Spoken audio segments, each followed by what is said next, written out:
Oi, pessoal. Hoje a gente vai analisar um tema bem importante do direito penal, né? A corrupção passiva, lá do artigo 317 do Código Penal. É um crime que, nossa, sempre aparece em discussão sobre administração pública, cai direto em prova. A ideia aqui é, com o material que a gente levantou, tentar entender melhor os detalhes, né? Entender esse crime ajuda muito a ver como a lei tenta proteger, digamos, a moralidade na administração pública. Isso é fundamental, com certeza. Ok, então vamos lá. O que diz o caput do 317? Basicamente é solicitar ou receber, para si ou para outra pessoa, direto ou indiretamente, mesmo fora da função ou antes de assumir, mas por causa dela, vantagem indevida. Ou então aceitar a promessa dessa vantagem. E a pena não é brincadeira, reclusão de 2 a 12 anos, mais multa. Protege a administração, né? O bem jurídico é esse. Certo. Quem pode cometer? Só funcionário público. É um crime próprio que chama. E a vítima? O Estado, né? A sociedade. E essa parte, em razão dela, é chave. Tem que ter ligação com a função. Mesmo que, sei lá, a pessoa nem assumiu o cargo ainda ou está afastada. Entendi. E o direta ou indiretamente? Ah, isso é se é ele mesmo que age ou se usa um intermediário, um terceiro, para pedir ou receber por ele? O artigo fala em 3 ações, 3 verbos principais, né? Solicitar, receber e aceitar promessa.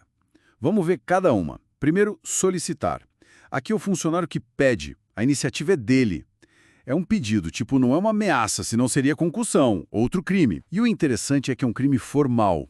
O que isso quer dizer na prática? Formal significa que, olha só o fato dele pedir a vantagem indevida, pronto, o crime já aconteceu, já está consumado ali mesmo. Mesmo sem receber nada. Exato. Mesmo que a outra pessoa ou particular diga não, ou ignore, ou nunca pague nada. A lei já pune a intenção ali, o pedido em si.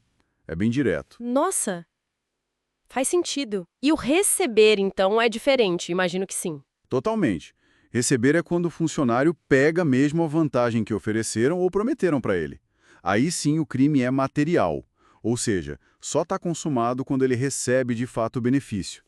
Se não chegar a receber, pode ser tentativa, talvez, ou outra coisa, mas não o crime consumado de receber. Precisa do resultado. Entendi a diferença. E o terceiro, aceitar promessa. Como funciona? Esse volta a ser parecido com o solicitar. É o funcionário dizer, ok, topo, para uma promessa de vantagem no futuro. Ele concorda em receber algo depois. E, de novo, é formal. Basta ele aceitar a promessa, o crime acontece ali, na aceitação. Não precisa esperar a vantagem ser entregue lá na frente, não. Puxa vida! Então, em 2 das 3 formas, o que vale é a palavra do funcionário, o pedido ou o aceite dele. Isso é um ponto crucial mesmo, né? O material até destaca isso como um bizu importante. Para solicitar e aceitar promessa, por serem formais, o crime está feito com a manifestação de vontade do funcionário. Não depende do outro lado topar ou do dinheiro trocar de mão efetivamente. Exatamente. É um bizu importante para ficar ligado.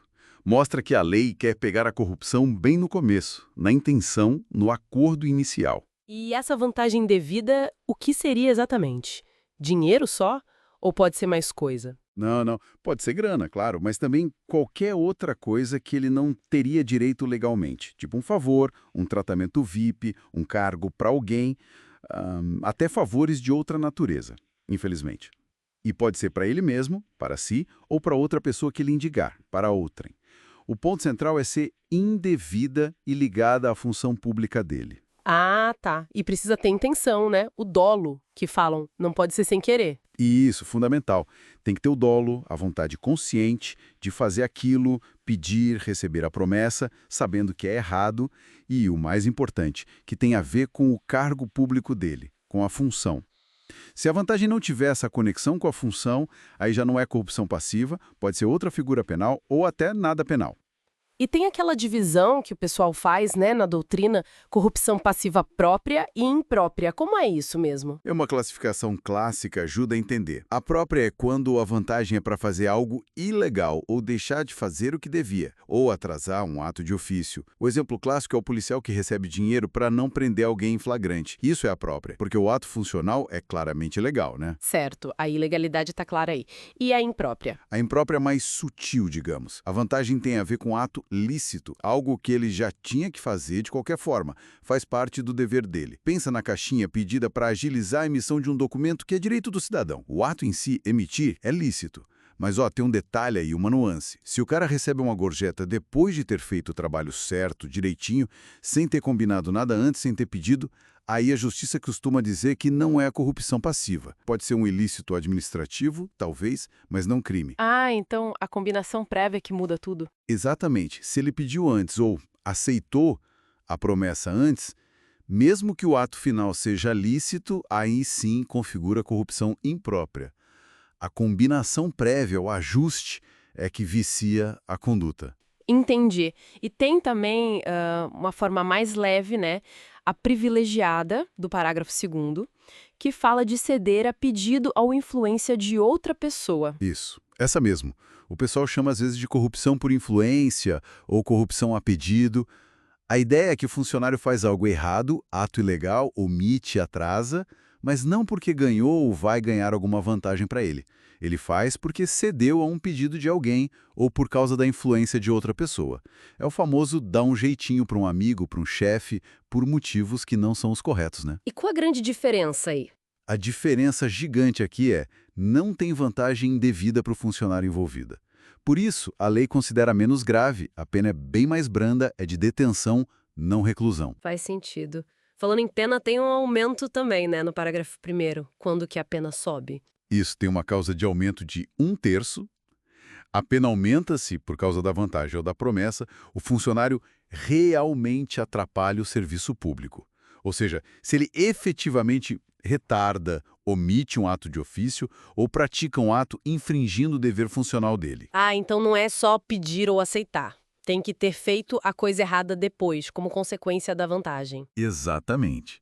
Tem que ter essa relação de causa e efeito. E um ponto legal que o material traz, acho que uma observação do professor Palazzo, esse aumento de pena não se aplica na corrupção imprópria, aquela do ato lícito. Se o funcionário, mesmo tendo recebido ou solicitado a vantagem, pratica o ato corretamente no final, fez o que devia fazer. Para ter o aumento, a conduta funcional dele tem que ter sido viciada mesmo. O atraso, a omissão, a ilegalidade concreta aconteceram por causa da vantagem. Entendido. Para a gente ir fechando o raciocínio, como isso tudo conversa com a corrupção ativa, aquela do artigo 333, que é a do particular, né? Boa pergunta para finalizar. São crimes diferentes, tá? Autônomos, independentes um do outro. A passiva, essa que a gente está vendo, do 317, é o crime do funcionário público, o que pede, recebe ou aceita. Já a ativa, do 333, é o crime de quem está de fora, o particular que oferece ou promete a vantagem devida para o funcionário. Tesa. É perfeitamente possível. Vamos pensar nos cenários da interação funcionário-particular.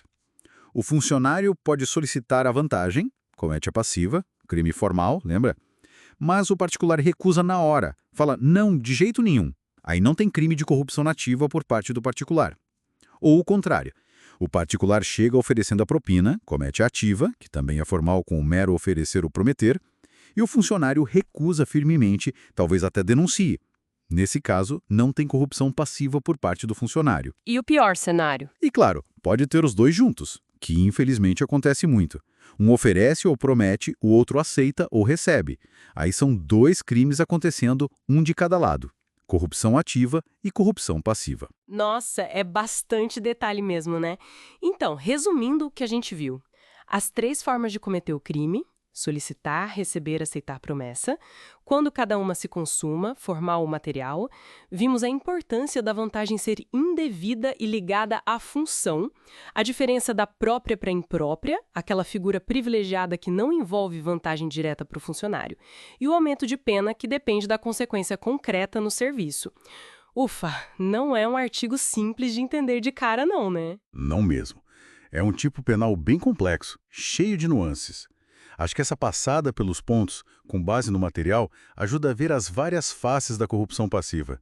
E assim, entender essas diferenças todas, esses detalhes, é super importante, né? Não só para quem estuda ou trabalha com direito, mas para todo mundo que se preocupa com a integridade da administração pública, que é o que interessa no fim das contas.